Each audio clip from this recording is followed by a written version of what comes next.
extiende tu mano y haz que pues tu bastón se convierta en serpiente. Y también actúa Aarón, le dice, dile a Aarón que extienda su mano y el agua se convierte en sangre. Y otro evento es que Dios mismo hace que caiga, por ejemplo, el granizo. Y pues eso demuestra de que Moisés no estaba diciendo a nadie, hey, yo estoy sobre todo, yo soy el que tengo que hacer esto.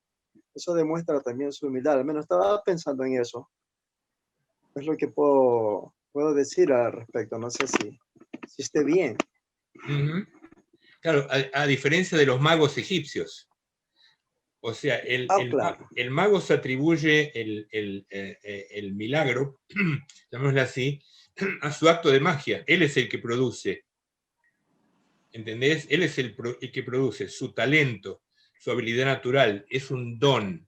Mientras que en el caso de Moshe, bueno, son pruebas. En realidad, él estaba haciendo un instrumento, él no producía eso.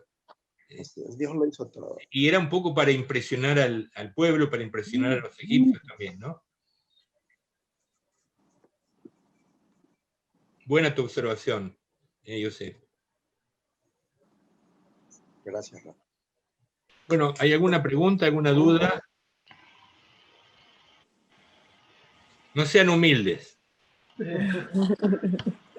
Yo te hago una pregunta. Perdón, no sean tan. Recuerden que humildad no es auto-eliminarse, auto-borrarse, sino hacer valer tu opinión sin exagerar, sin considerarla como la última palabra o la mejor.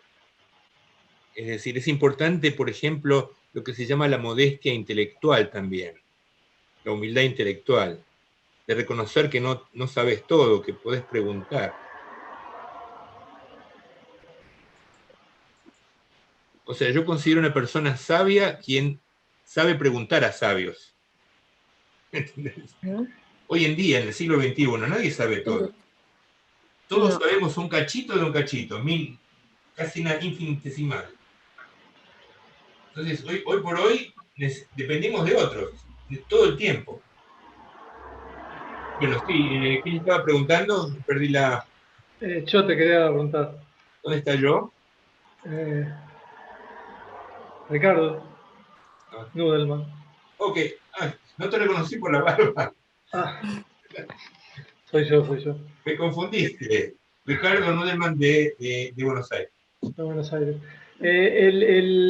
Vos decís, la leyenda esta del carbón y de la corona, ¿en dónde está eso? Bueno, es un midrash rabínico.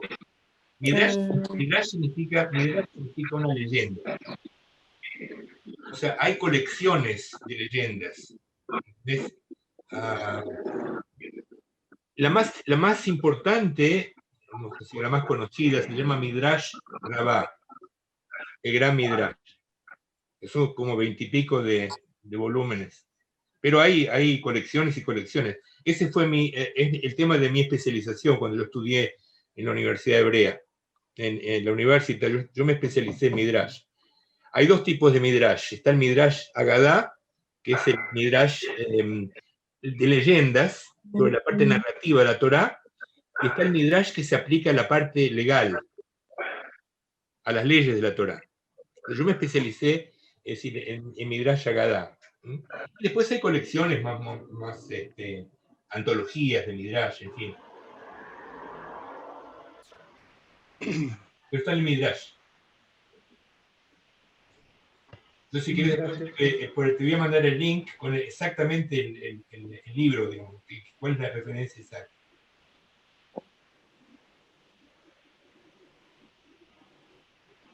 Hay un famoso autor, Louis Ginsberg, en Estados Unidos, un rabino, que él hizo una selección de Midrashim, en 5 volúmenes, que se llama Legends of the Jews.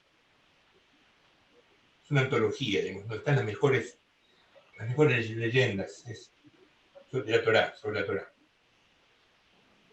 Pero es muy linda esa historia, ¿no? Sí. Especialmente para los niños, ¿no?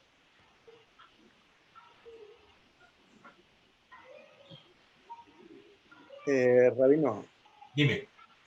en cuanto al Midrash que habla hace un rato, dijo usted sobre que lo que Moisés sentía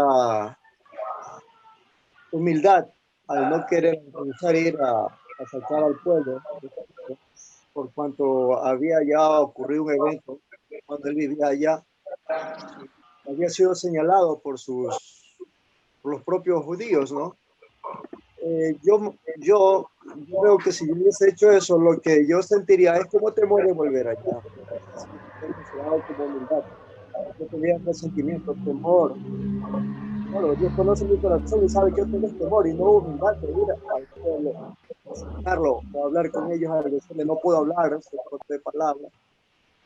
Yo lo estoy viendo así, no sé si estoy equivocado.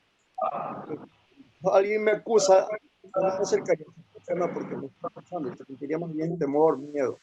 ¿Sería esa la causa? Digo. Sí, yo pienso que mi opinión personal, es decir, sobre ese episodio, además de la modestia, que es obviamente un factor, yo creo que Moshe era muy realista. Es decir, en algún momento pensó que Faraón nunca dejaría salir a los hebreos. Como que era una misión imposible. Sí, hay un famoso otro Midrash que dice que a Moshe se le hacía imposible pensar en una salida masiva, en un éxodo. Familias enteras, con niños, con bebés, Era algo, digamos, esa imagen se le hacía insoportable, más allá de las posibilidades. Por eso es que él dudó de esa misión, dudó de la factibilidad. ¿Ves?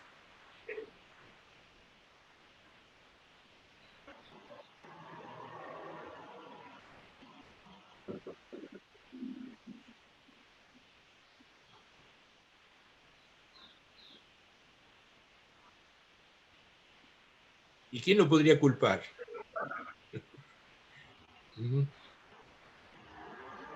Tener que enfrentarse al faraón y gestionar una salida, nada menos que de sus esclavos. Él pensó, este faraón nunca lo va. Y tenía razón, de hecho, si no hubiesen mediado las plagas, esos golpes, para ablandarlo, hubo necesidad de ablandar al faraón,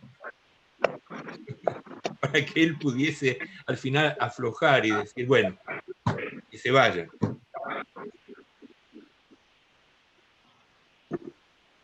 Después de cada ablandamiento venía un fortalecimiento para el faraón. Claro, sí, tenía sus... Dani, Sí, decime. escúchame. Les presento, él es mi hermano. Sí, Él va a bueno, hablar, a partir de ahora él va a hablar por mí. eso Voy a tomar el modelo de Moshe. soy más humilde que vos. Mira. No, seguro. La pregunta o el tema es el siguiente. Vos recién acabas de decir que las plagas ablandaron al faraón.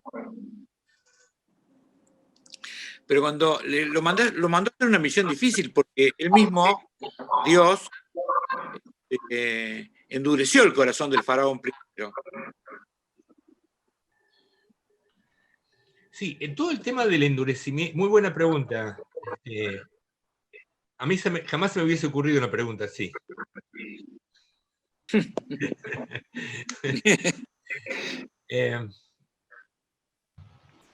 ¿Sabes qué? Que me gusta mucho la explicación que da Rambam, Maimónides, para el tema del endurecimiento del corazón del faraón. En realidad, lo que dice Maimónides es que en realidad el faraón fue él mismo endureciendo su corazón. Con cada plaga, con cada paso, con cada golpe, él se iba endureciendo más. Él da un ejemplo, podríamos actualizarlo, Ya. Vamos a suponer una persona que es adicta, ¿ah? Que tiene una adicción.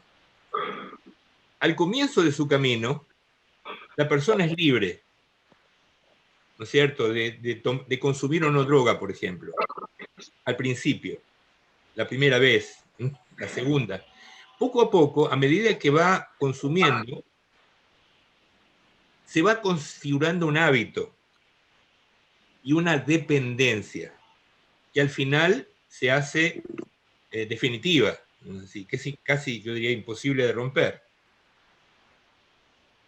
De paso, ahora un paréntesis, ese eslogan, esa frase famosa que se atribuye a C.S. Lewis, esa de que ser humilde no es pensar menos de vos, sino pensar en vos menos, es el eslogan de Alcohólicos Anónimos en Estados Unidos. O sea, la adoptaron.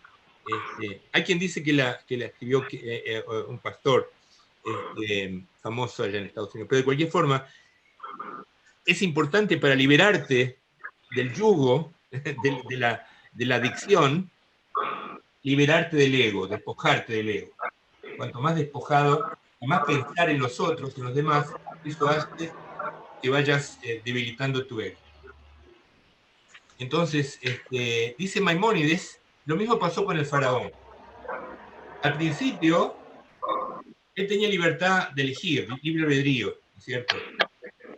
Y poco a poco él fue endureciendo su corazón, quiere decir, fue haciéndose cada vez más inflexible, más duro, más cerrado, más inflexible. Y hacía falta una plaga más fuerte todavía. Cuanto más se cerraba, más fuerte debía ser la plaga. Por eso digo, a mí me gusta mucho la imagen, la explicación que da Maimónides, que además de ser un gran filósofo, era médico también, era un hombre de ciencia. Él decía, el faraón él mismo se provocó su caída, se cavó su fosa, vamos a decir. No sé qué les parece a ustedes esa metáfora del alcohólico o del adicto.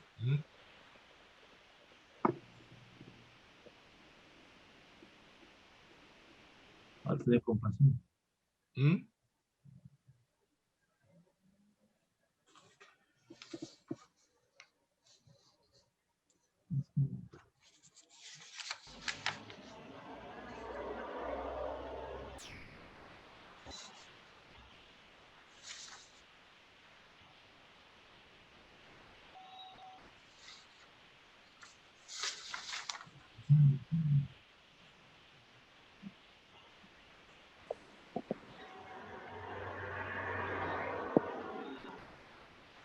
Bueno, si no hay otra pregunta, recuérdenla para allá. Sí, dime. ¿Janet? Sim, sim, eu só não estou. Um momentinho. Sim, Take your time. está me escutando? Perfeitamente. Ok. Mais uma vez, é uma pergunta prática, já que ninguém mais está fazendo perguntas, tem esse espaço. Na prática, o exercício da humildade é uma coisa que eu, no momento, estou me preocupando no seguinte sentido. Nós temos, no momento, nessa crise da Covid, bastante pessoas sós, que não têm companhia, estão sozinhas em casa, e muitas não são boas não conhecem muito bem a internet e assim, então se sentem muito solitárias. Aí, nós na área, tem pessoas, entre as quais eu também, que se preocupam em telefonar, perguntar como vai, etc. Mas, como essas pessoas muitas vezes estão um pouco depressivas, elas não respondem muito. Como vai você? Me conta alguma coisa, etc. Então, a pessoa me pergunta E eu começo a falar, e estou o tempo todo falando de mim, da minha família, dos acontecimentos, etc.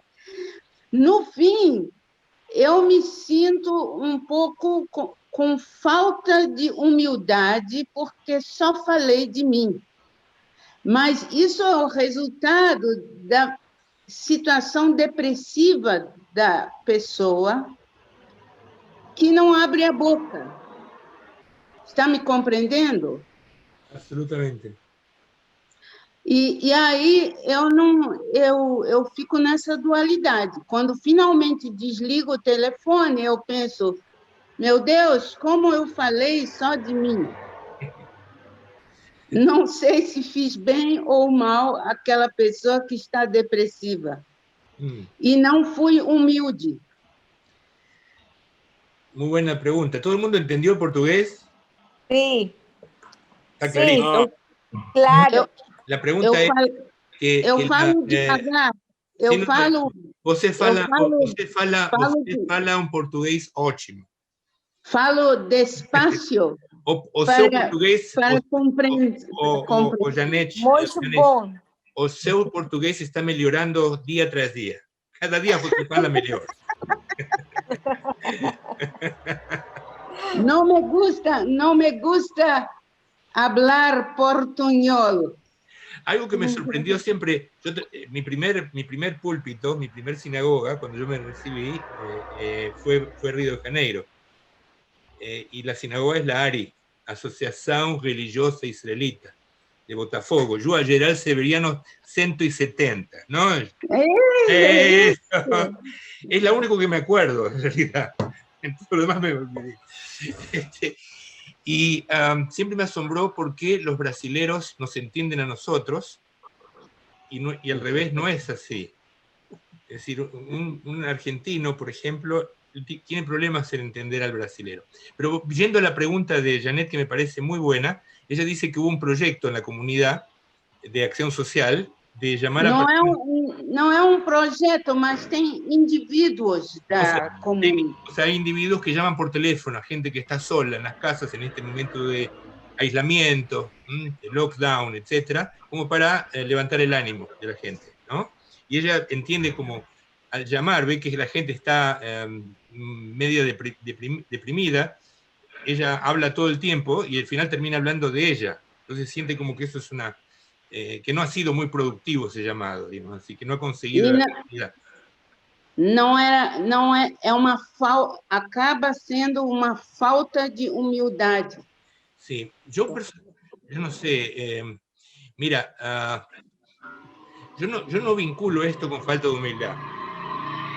No, yo tampoco. No es falta de humildad. Primero, vamos a ver la parte positiva.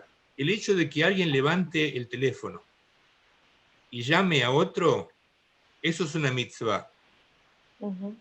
Eso es un acto cargado de energía. Es positivo. Es muy valioso y muy meritorio. En esta época del individualismo, donde cada uno trata de salvarse a sí mismo, ¿no? O vive encerrado en su cosa, con su actividad.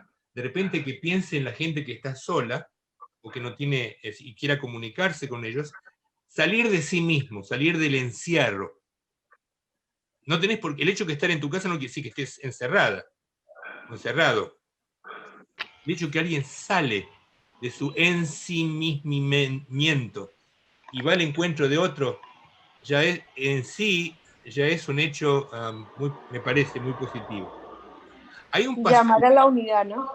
Sí, hay un pasuk que dice así. Dice que cuando Moshe va al pueblo para traerles la buena nueva, uno esperaría que el pueblo lo reciba con un aplauso, diciendo, vitoreando, ¿no es cierto? Trae una promesa de liberación, van a ser libres.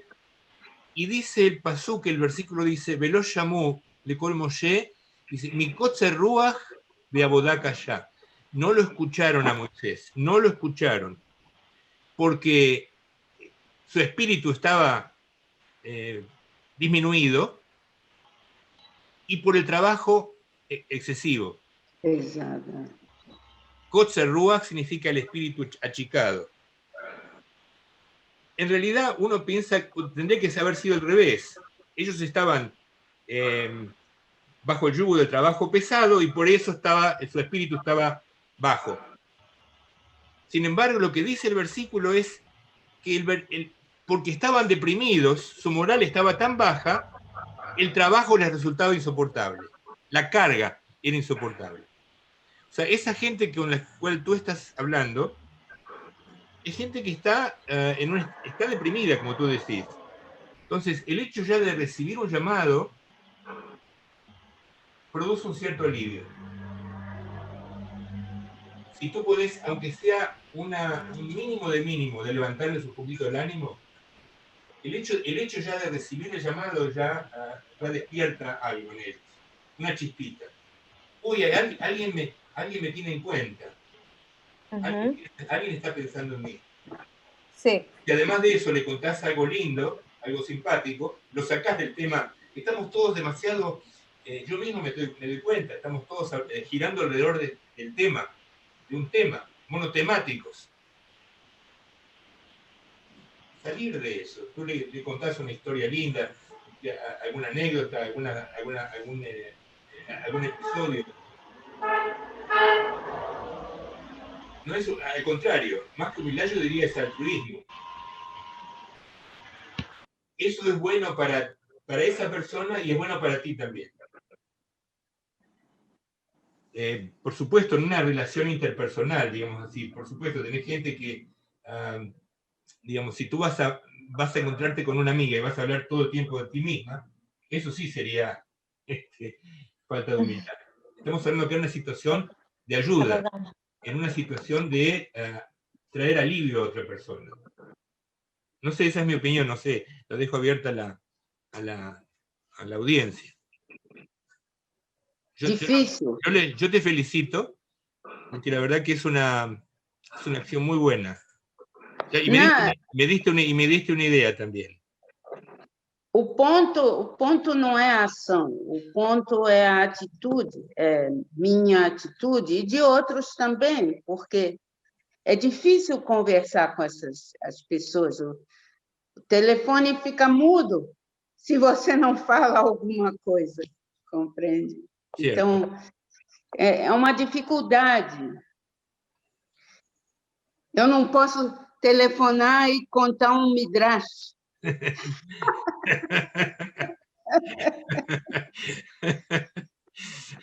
No, lo que pasa es que la persona que está, justamente lo que dice este versículo, la persona que está deprimida tiene problemas para escuchar.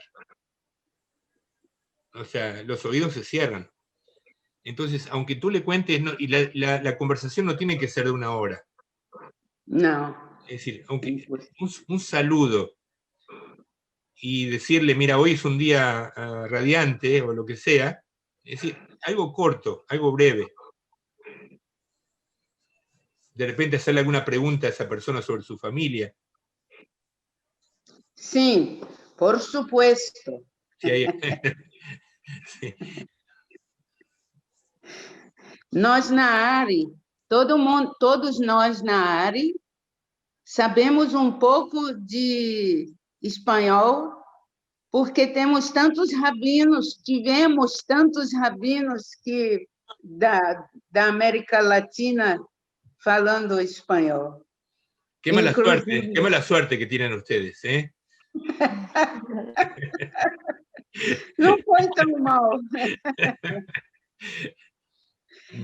Para informação para a sua congregação aí, a ARI tem 800 famílias. Famílias, 800. São quase 3 mil. Y acaba de cumplir 79 años. Sim. ¿Es verdad? 79. 79. Quando eu nasci, já estava lá a ARI, quando eu nasci. Bueno, ¿alguna otra duda?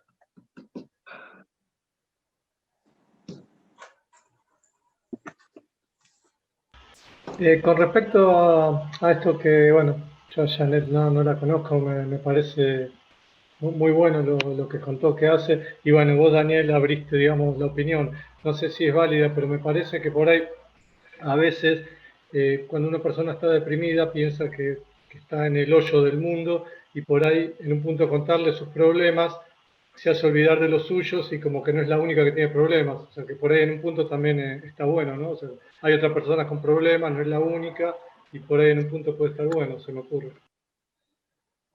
Mm. Ojo que, es decir, tengo mis dudas con respecto a lo que estás diciendo. Es decir, porque, ¿qué pasa? Hay muchas veces, un error que uno a veces hace, cuando va a visitar, por ejemplo, ir a visitar a un enfermo, por ejemplo.